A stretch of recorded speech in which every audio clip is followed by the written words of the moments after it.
काया। असम जैसी जगह उन लोगों के लिए ठीक है जिनको भूत प्रेत में दिलचस्पी हो। असम को भारत का काला जादू की राजधानी का खिताब भी मिला है।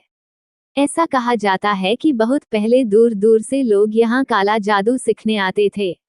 असम में ये भी माना जाता है कि अगर किसी ने काला जादू और मंत्र शक्ति में महारत हासिल कर ली है तो वो इंसान को जानवर में भी बदल सकता है।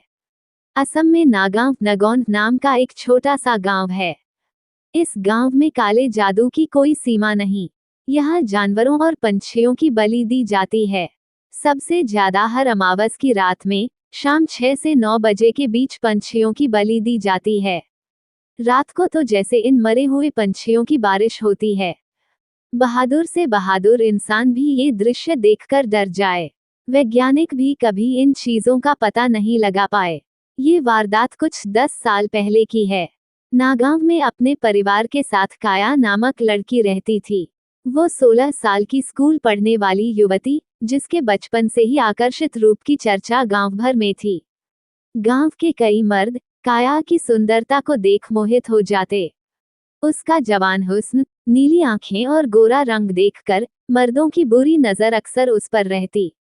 एक दिन जब काया स्कूल से घर को लौट रही थी, तब गांव के 4 आदमियों ने उसे अगवा कर लिया। अक्सर काया के आने जाने का समय उनको पता होता।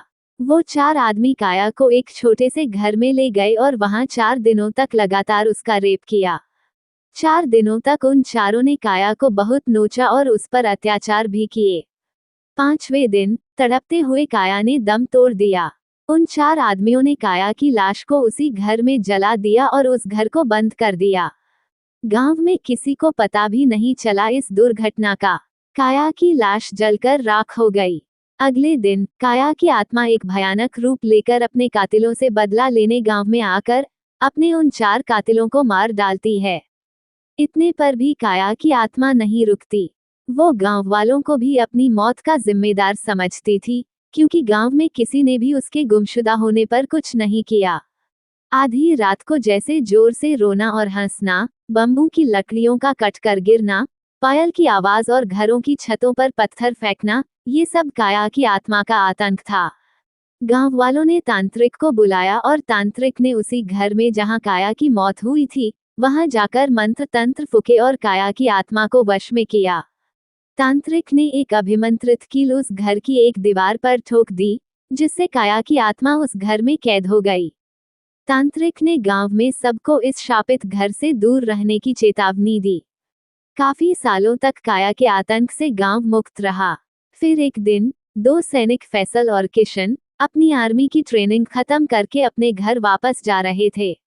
रास्ते में नागांव से गुजरते हुए उनकी जीप अचानक उसी शापित घर के बाहर बदकिस्मती से बंद पड़ जाती है। फैसल ने किशन से कहा, रात बहुत हो चुकी है और दूर दूर तक कोई गांव वाला नहीं दिखाई दे रहा। किशन ने जवाब दिया, हाँ यार फैसल, इतनी रात को कौन हमारी मदद करने आएगा। वो दोनों बात कर ही रहे थे कि एक बूढ़ा आदमी हाथ में लाठी लेकर उनके सामने से गुजर रहा था। वो अपनी ही धुन में चला जा रहा था।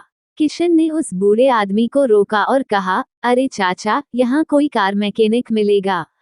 बूढ़े की नजर उस घर पर पड़ती है और डरते हुए बोला, यहाँ से जाओ जल्दी, इस घर के सामने मत खड़े रहो। ये कहकर बूढ़ा तेजी से चलने लगा। फैसल और किशन ये देख हैरान हुए। किशन ने कहा, अरे इनको क्या हो गया, मैकेनिक का तो बताया नहीं और ऐसे ही चले गए। फैसल की नजर उस शापित घर पर पड़ती है और वह बोला, चल यार किशन, आज की रात इसी घर में गुजारते हैं और कल सुबह जल्दी निकल जाएंगे। किशन मान जाता है और दोनों उस शापित घर में चले जाते हैं। वो दोनों सेना के सिपाही थे, तो ऐसी बंद जगहों से कहाँ डरने वाले थे। जो देश की रक्षा करते हैं उन्हें ऐसी जगह से कोई फर्क नहीं पड़ता।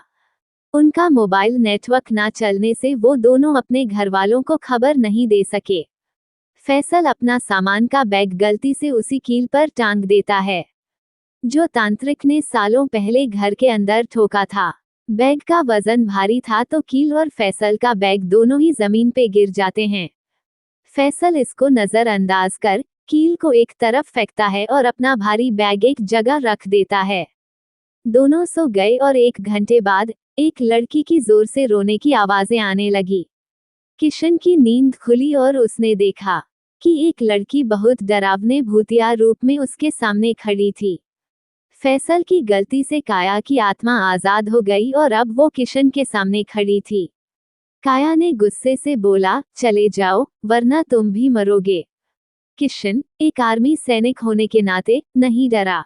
काया की आत्मा ने सोते हुए फैसल को हवा में ऊपर उठा लिया और कहा, तेरे दोस्त को मार डालूंगी, चले जाओ तुम दोनों। काया ने फैसल को नीचे जमीन पर पटक दिया और फैसल की नींद खुली। फैसल को सर पर चोट लग गई और उसने भी काया की आत्मा को देखा और बोला, किशन, चल यहाँ से भाग चलें। वो बूढ़ा आदमी भी इस घर की तरफ इशारा कर चले जाने को बोल रहा था, पर हमने ही उसकी बात पर ध्यान नहीं दिया। किशन और फैसल अपना सामान लिए उस शापित घर को छोड़कर भागने लगते हैं। रास्ते में उन्हें एक गांव दिखा और वहां स्थित एक शिव मंदिर भी। किशन ने कहा, फैसल, आज रात इस मंदिर के बाहर गुजार लेते हैं। यही एक सुरक्षित जगह है। फैसल किशन की बात मान गया और दोनों वहीं मंदिर के बाहर आसरा लेते हैं। कुछ देर बाद एक सिद्ध साधु वहां से गुजरे और उनकी नजर किशन और फैसल पर पड़ी। साधु ने उन दोनों को तसल्ली देते हुए कहा, यह एक सुरक्षित जगह है। उस लड़की की आत्मा से तुम्हारी रक्षा होगी। किशन और फैसल आश्चर्यचकित होकर खड़े हुए और किशन ने कहा, साधु महाराज, आपको कैसे पता हमारी हालत के बारे में? साधु ने हंसकर जवाब दिया, इस गांव के हर कोने से मैं वाकिफ हूँ। तुम दोनों की ये दुर्दशा की और क्या वजह हो सकती है? किशन और फैसल अनजान थे कि कुछ दिन पहले ही एक सिद्ध साधु नागांव के शिव मंदिर में आए। काले जादू से पीड़ित लोगों की मदद और अपनी सिद्धियों से वो अतृप्त आत्मा को मुक्ति दिलाते थे। इसलिए उन दोनों की हालत साधु देखते ही पहचान गए। किशन और फैसल ने अपने साथ हुई भूतिया घटना के बारे में साधु को सब बताया। साधु ने सब सुनकर कहा, तुम दोनों इस नागांव के भूतिया किस्सों से अनजान हो। तुम्हारा भूत प्रेतों से कभी सामना नहीं हुआ, इसलिए उस घर में चले गए। तुम दोनों अभी मेरे साथ उस घर में चलो, क्योंकि ऐसी आत्माएं इतनी आसानी से पीछा नहीं छोड़ती। फैसल, किशन और साधु उस घर में जाते हैं। घर के अंदर जाते ही साधु की नजर जमीन पे गिरे उस कील पर गई।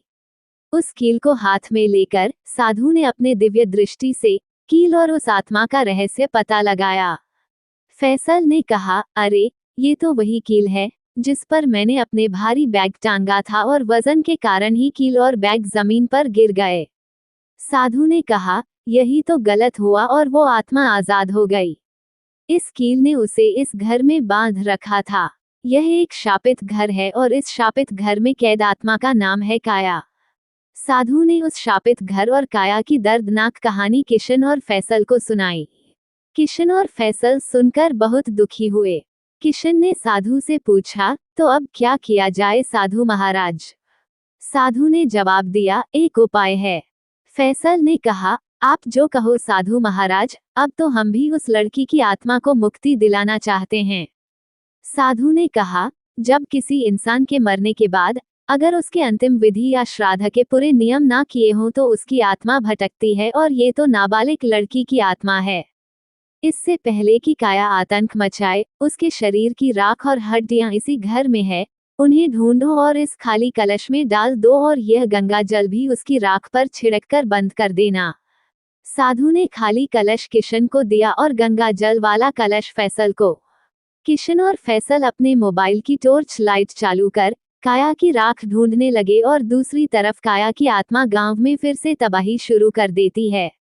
कुछ देर बाद उन दोनों को एक कोने में काया की राख और हड्डियां मिली। किशन ने काया की राख को खाली कलश में डाल दिया और फैसल ने उस पर गंगाजल छिड़क दिया। इस काम को करते करते पूरी रात निकल गई और दिन भी चढ़ गया। दोनों उस कलश को साधु के पास ले गए।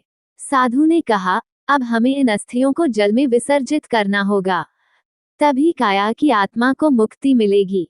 साधु, किशन और फैसल गांव के शिव मंदिर में काया की आत्मा शांति के लिए हवन करते हैं, फिर मंदिर के पीछे की नदी में काया की अस्थि विसर्जन कर देते हैं। काया की आत्मा उस वक्त अपने इंसानी रूप में आकर किशन और फैसल से कहती है, आप दोनों का बहुत धन्यवाद। दुनिया में मेरी जैसी बहुत लड़कियां हैं जिनको इंसाफ नहीं मिलता और सालों तक भटकती हैं। ये कहकर काया की आत्मा गायब हो जाती है। इस प्रकार काया की आत्मा हमेशा के लिए मुक्त हो जाती है। सो आई होप गाइज आपको ये हॉरर स्टोरी अच्छी लगी होगी। यदि ये कहानी आपको पसंद आई हो तो अपने दोस्तों और अन्य लोगों के साथ शेयर जरूर करिएगा।